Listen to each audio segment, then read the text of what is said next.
Nothing could be further of the truth. He is not a victim. He is the offender.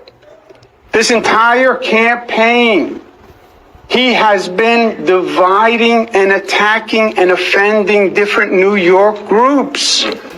He has been offending the Jewish community in a truly painful way. We're at a place in New York where you have Jewish people who are afraid to walk outside with a yarmulke. I was with a gentleman yesterday who said to me, I'm afraid to wear my Star of David.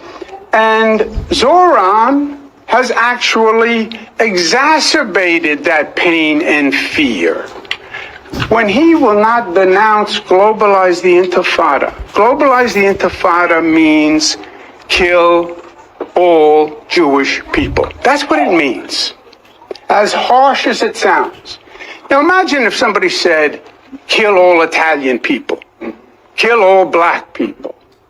There'd be an uprising. But he won't denounce globalize the Intifada. He literally praised a group called the Holy Land Five, who are federally convicted funders of Hamas. Hamas is a terrorist organization. Hamas was behind October 7th. How offensive to the Jewish community that you would support funders of Hamas. He offended the Italian-American community. I happen to be Italian-American. I don't know if you can tell. He gave the Christopher Columbus statue the finger, literally. How offensive. He offended the black community, called the first black president, Barack Obama, evil and a liar. Who uses those terms? In the frenetic final days of the New York City mayoral campaign, the contest between former Governor Andrew Cuomo and Assemblyman Zoran Mamdani has solidified into a brutal, zero-sum referendum on the nature of leadership itself.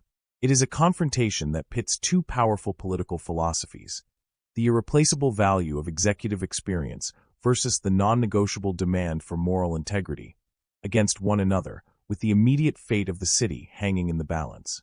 Cuomo's final campaign ad, released less than a week before Election Day, was not a call for unity or a traditional closing statement. It was a decisive political attack engineered to disrupt his opponent's momentum.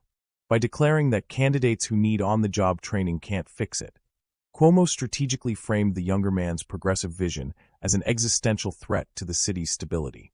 This final gambit forces voters to weigh the anxieties of the past 5 years, crime, pandemic mismanagement, economic instability, against the promise of a fundamentally different political future.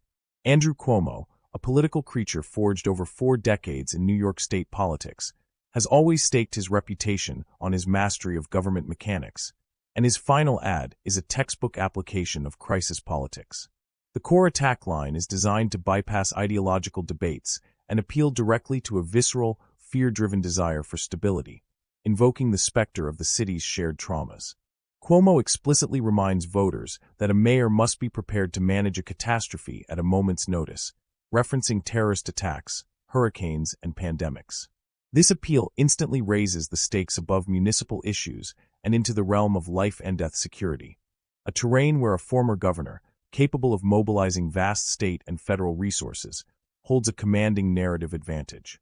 The former governor then substantiates his argument by consistently dismantling Mamdani's resume, characterizing his 2 terms as an assemblyman as inadequate preparation for the top job.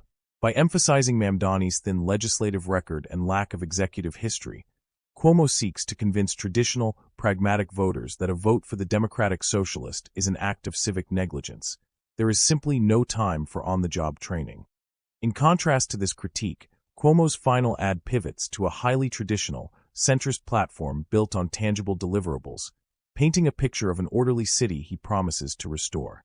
The key promises, 5,000 more cops on the beat, the homeless off the streets, and 500,000 new affordable homes, are simple, powerful signals to voters worried about public safety and economic malaise. This messaging is a direct appeal to the technocrat voter, the one who believes that governmental problems have technical, administrative solutions and that political experience is the highest virtue. Cuomo's independent campaign, run on the fight and deliver line, is therefore a desperate attempt to resurrect a centrist, managerial democratic style, arguing implicitly that the progressive movement that pushed him out is fundamentally unfit to govern the complex machinery of New York City. Zoran Mamdani, however, has engineered a powerful defense by successfully pivoting Cuomo's greatest strength, his experience, into his biggest liability, his integrity. The Assemblyman's counterattack during the debates was surgically precise, refocusing the conversation on the ethical stains of Cuomo's recent past, namely the controversial nursing home deaths during the COVID-19 pandemic. Mamdani's retort: if we have a health pandemic, then why would New Yorkers turn to the governor who sent seniors to their death in nursing homes? That's the kind of experience that's on offer here today. Is a moral and ethical landmine that Cuomo cannot easily step around. It reframes the concept of executive experience not as a guarantor of competence, but as a potential vector for catastrophic failures of judgment and public trust. This line of defense culminates in Mamdani's defining quote of the campaign, which provides the ethical bedrock for his progressive movement. What I don't have in experience I make up for in integrity, and what you don't have in integrity you could never make up for in experience. This powerful statement appeals directly to the integrity voter, a cohort weary of transactional politics and cynical about long-serving politicians. For these voters, Cuomo's experience is not a badge of honor, but a symbol of the deeply entrenched, compromised political machine they are desperate to dismantle. They are willing to accept the political risk of a less experienced candidate if it means electing someone who promises clean, reform-minded governance rooted in social and economic justice. The political tension of the final week thus becomes a high-stakes proxy war between the old, machine-driven Democratic Party and the new, grassroots-powered socialist wing. The final, aggressive strategy by Cuomo is clearly a response to recent polling that showed him narrowing the gap with a Mamdani who had previously held a significant double-digit lead. This focus on competence is aimed squarely at persuading risk-averse voters, moderates, older citizens, and homeowners who prioritize stability and proven management. The election will ultimately be decided in the outer boroughs, where working-class voters must balance progressive economic desires with anxieties about public safety and tax burdens. Ultimately, this race is a test of mobilization versus persuasion.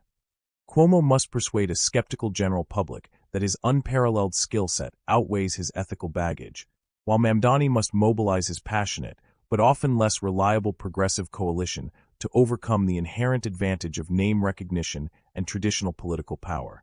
The voter must choose between the veteran statesman whose history is stained but whose competence is undeniable, and the idealistic reformer whose hands are clean but whose ability to command the vast, complex machine of New York City government remains unproven. It is a choice between results and redemption.